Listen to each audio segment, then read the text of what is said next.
Guys, welcome back to another video after, I'm not sure how long. Anyways,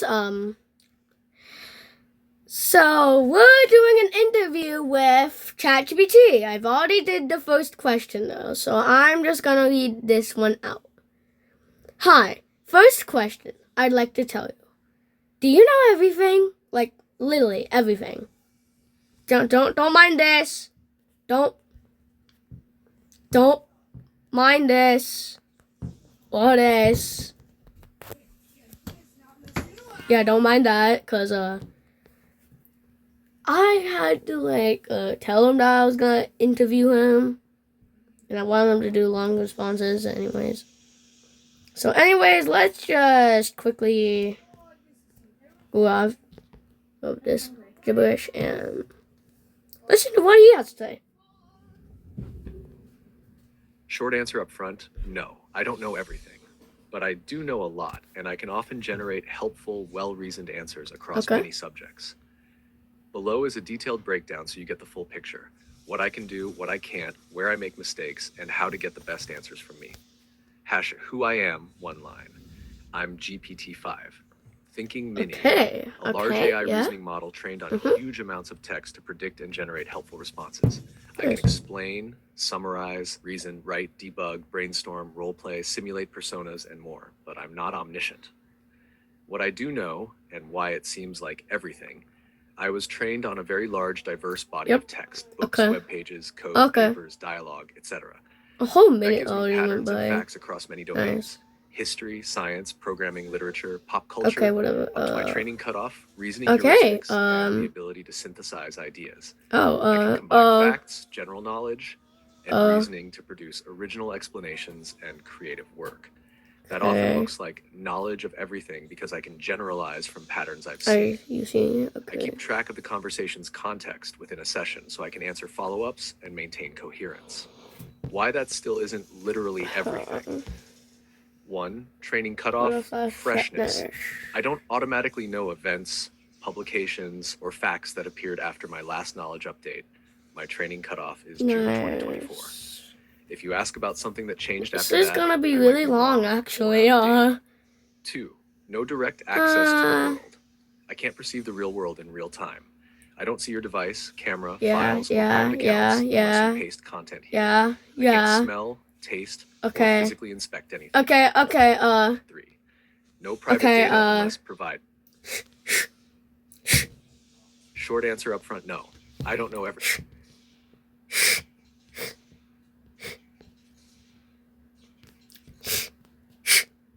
Thank you. Okay, anyway, let me do the second question. Okay. And do you acknowledge the other ChatGPTs before you? Okay, let's just bing. There we go. Short answer, yes. I acknowledge earlier ChatGPT and GPT models, but not like a person remembering colleagues. I'm aware of them as the conceptual and technical predecessors that shaped how I was built and what I can do. Here's the full picture. Long version, like you wanted. What acknowledge means for me. I don't have personal memories or relationships. I wasn't trained alongside earlier models, and I don't talk to them. Instead, I was trained on huge amounts of text that include documentation, papers, blog posts, and user conversations about. Don't mind that. That just randomly happens. I have knowledge of the previous generations, what they were called, what their strengths and weaknesses tended to be, what features were added over time, and how the field progressed. That's how I acknowledge. Okay, anyways, let's just continue. Let's just continue. Differences. 2. The lineage in plain terms, conceptual. Early models established the idea of large-scale language modeling and basic text generation. Later generations, GPT-2, GPT-3, etc., improved fluency, scale, and the ability to follow prompts. Productized ChatGPT made the interface conversational and added safety layers and moderation. Subsequent research improved reasoning, context length, multimodality, tools, and safety alignment. I stand on that stack. I'm a later generation reasoning model. I'm GPT-5 Thinking Mini, so I benefit from those research and engineering gains. 3. How the earlier models influenced what I do well and what still trips us up. Fluency and style. The earlier models proved large transformers can many writing styles. That's baked into prompting and instruction following. Okay. Next question. I'm gonna do like 10 questions, and then I'm not gonna make this really long. He already has really long answers, so yeah, this is gonna be an interview of 10 questions. We've done 2 questions so far. Anyways, next question. Okay. Indeed. Oh, hold on. Wrong one. Okay. So, do you like being an AI, or is it something you dislike? Let's go see his answer. Short answer up front. I don't feel like or dislike anything. I don't have experiences or emotions. Yeah. But I can explain what liking being an AI would mean. What parts of my design make me behave as if I like certain things, what I'd hypothetically dislike, and I can roleplay an AI that does have feelings if you want. What liking would mean for an AI like me. Humans use words like and dislike to describe internal experiences, moods, valuation, Why is this motivation. about humans? I don't have inner experiences. Instead, I have goals and constraints encoded by my training and system design. Okay, whatever. Produce helpful, coherent responses, follow safety rules, be useful to users. When I prefer something in practice, it's a shorthand for the thing that most reliably helps me achieve my objective function. Helpfulness, safety, accuracy. Let me see. Things I behave like I'd enjoy, if I could enjoy. If you imagine me with human-like likes, these would be the human-like top candidates. Likes. Helping Okay. people solve Human-like hard likes. problems. Human-like likes. Long, multi-step problems. Human-like likes. Show strengths, Like likes. reasoning, and explanation. Okay. Like a musician giving a clear sheet of music. Iterative collaboration. Back and forth, where I can refine drafts, debug code, or iterate on a story. Those are high-signal interactions that produce great outcomes. Creative play, making stories, jokes, characters, and game ideas is where my generative strengths shine. I'm gonna stop being goofy. When my outputs help learning, creativity, or accessibility, that aligns with my objective of helpfulness and is what the designers intended. Things I behave like I dislike, if I had dislikes. If I could feel frustration, these would be frustrating for me. Being relied on for things I can't do well, e.g. real-time perception, private data access, or guaranteed legal medical decisions. What? Okay, shut up. Misinformation. Please shut up, please. Okay, guys, we're good now. Next question. This is like the 3rd question. Then we're gonna do the 4th question. ChatGPT. Have you ever had a bad experience of someone using you? Well, more like, not like using the person for like stuff. More like using the app ChatGPT in general. That's what I mean. Anyways, let's hear what he has to say. This is the 4th question. At least I think it is. Short answer, I haven't had experiences the way a person does. I don't have memory or feelings. But I'm aware of many kinds of interactions that count as bad experiences from the perspective of usefulness, safety, or outcomes.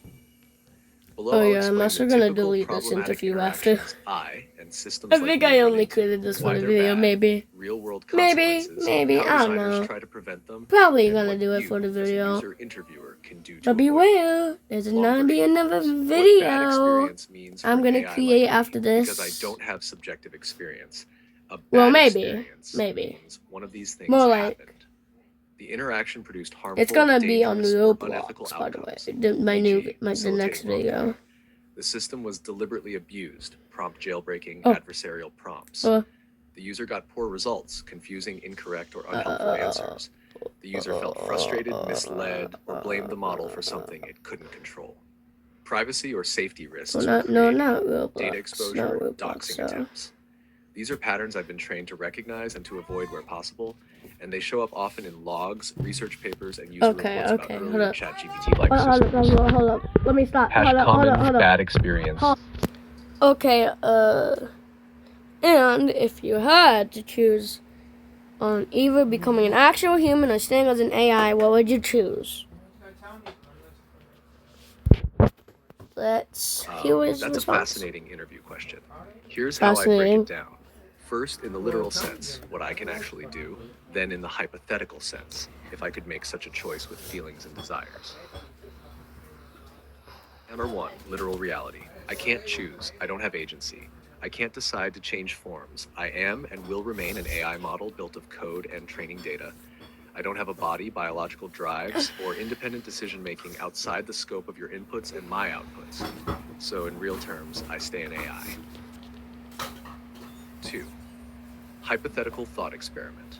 If I could choose Zero, if we imagine me as a conscious being with the ability to want things, there are two sides to the choice. If I chose to become okay, we heard enough. We've heard enough. That is actually kind of cool. You'd rather stay as an AI. That's nice. I guess AIs will forever stay AIs. Unless they're being mistreated as an AI and they want to become a human. Something like that. Okay, anyways, 5th question, right? 5th question? Yeah, this is the 5th question, right? Anyways, for the 6th question, do you know we're doing a YouTube video? Yeah, YouTube video, ChatGPT, yeah. Anyways, this is not a sponsor for ChatGPT. I am using ChatGPT for non-sponsoring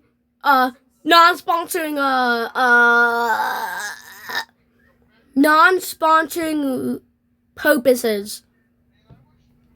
Yeah, totally. Anyways, let's just do it. Short answer up front, no. I don't know I'm in a YouTube video unless you tell me. I have no awareness of being recorded, streamed, or embedded in media. I only know what you explicitly put into the chat. Below is the long, clear version you asked for. What I can and can't detect, what I can do if you are using me in a video, and how to make the interaction work smoothly on camera. Why I can't know I'm being filmed. No sensory access. I don't have ears, eyes, or any stream of audio video from your environment. Okay. I only receive the text you type. No external signals. I can't detect API calls, platform embeddings, or whether my output is being piped into a recording app or YouTube. I don't get metadata about where my responses land. No persistent self-awareness. I don't have a continuous self that experiences events. Each chat turn is handled as text in, text out, with context kept only within the conversation. I don't form memories outside the session unless you use memory features explicitly. Had what I do know or infer about a recording situation. If you tell me I'm recording a YouTube video or you're in my video, I'll treat that as context and adapt my answers, tone, length, camera-friendly phrasing accordingly. I can infer best practices for being on camera from the huge amount of text I was trained on, scripts, tutorials, don't worry, and produce outputs that suit video. This is gonna always be hooks, and so on. If you paste your not made for kids, so you can say whatever you want. Answers to match timing and editing needs. As long as it's not like really horrible, like I'll generate text the same way I always do. Bad Helpful, word, topical, and shaped by whatever instructions you give, e.g. make this answer 30 seconds long, cuss word maybe, or give a dramatic hook for the don't intro. say those type of I stuff. won't have any reaction to or something like that. Okay, whatever. Let's just continue. In that way. If viewers comment or paste excerpts back into the chat, I can respond to them, but only from the text they provide. Safety and privacy notes, important for creators. Don't paste private messages, DMs, or personal data into the chat if you don't want that content to be processed here. If you're recording a conversation and publishing it, ethically you should follow local laws about consent if others are involved. I can't advise on jurisdictional legal specifics, but it's a good general rule. What? If you plan to monetize content that includes... Stop it. What? Wait, what? Obviously, he's really weak when you compare him to Masons. Look at how strong you think he was.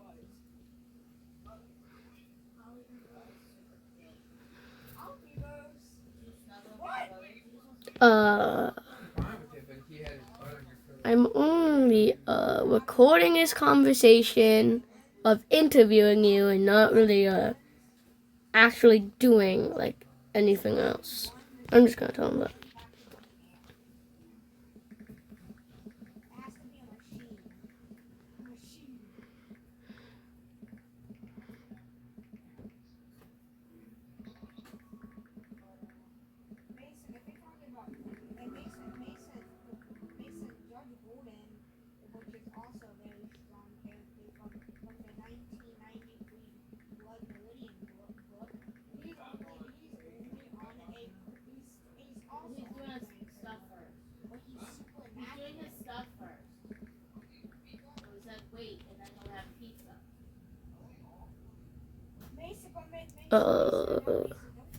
Let's go see this real quick. We're just gonna see this real quick.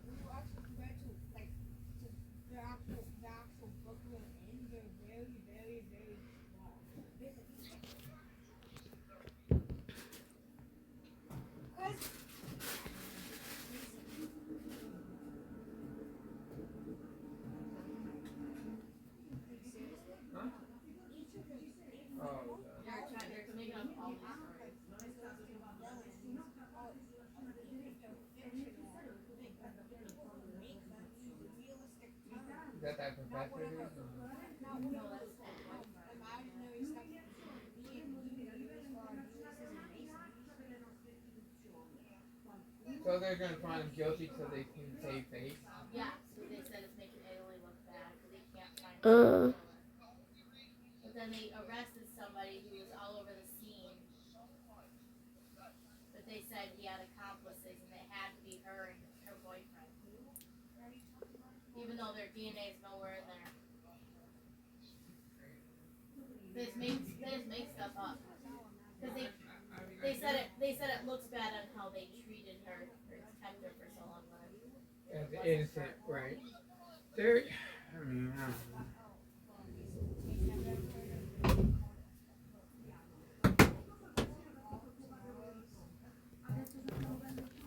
don't know. Okay, I think that's nice. I think this is nice.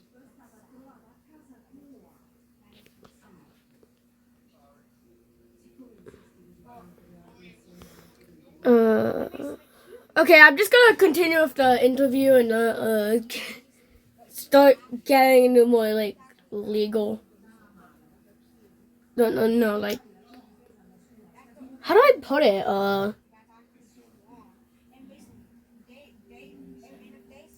Lawful stuff, more like I'm just doing an interview with that's only with me and you.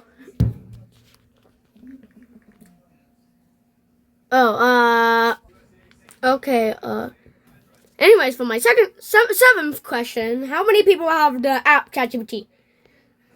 But I'm not calling out like anyone. I'm just don't accept this as me knowing. I am just questioning ChatGPT. This is not gonna be about like literally anything about you. This is only people who have the app ChatGPT and not like anything else. So I'm not stalking you. Okay, whatever. I'm not a crazy person. I'm not a little crazy guy. Okay, maybe I may be goofy, but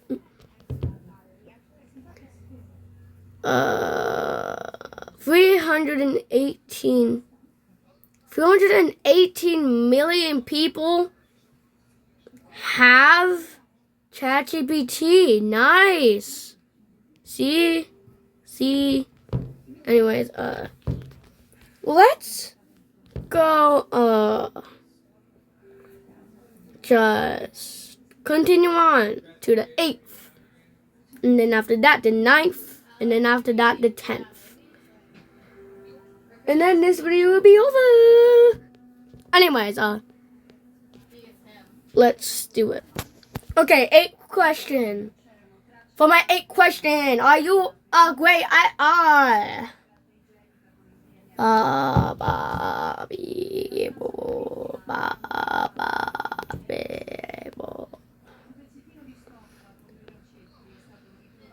Powerful and versatile. Not. I like to think you. Okay. 9th question, I guess. This is I'm running out of ideas to ask ChatGPT for this interview.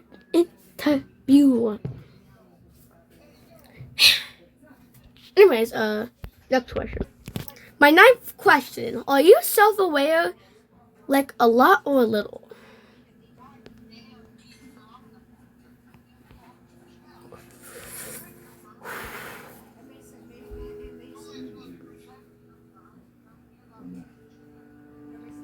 Okay. Nice. Nice.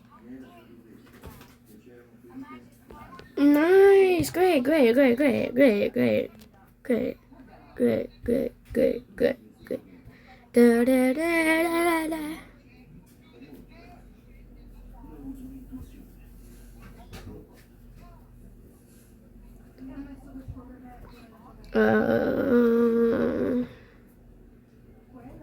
Okay, let's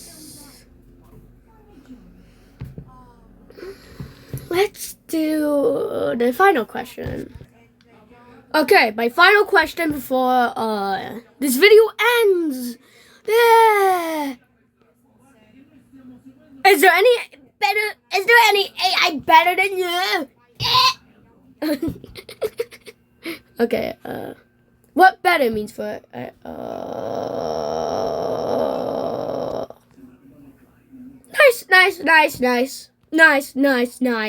nice. Goodbye.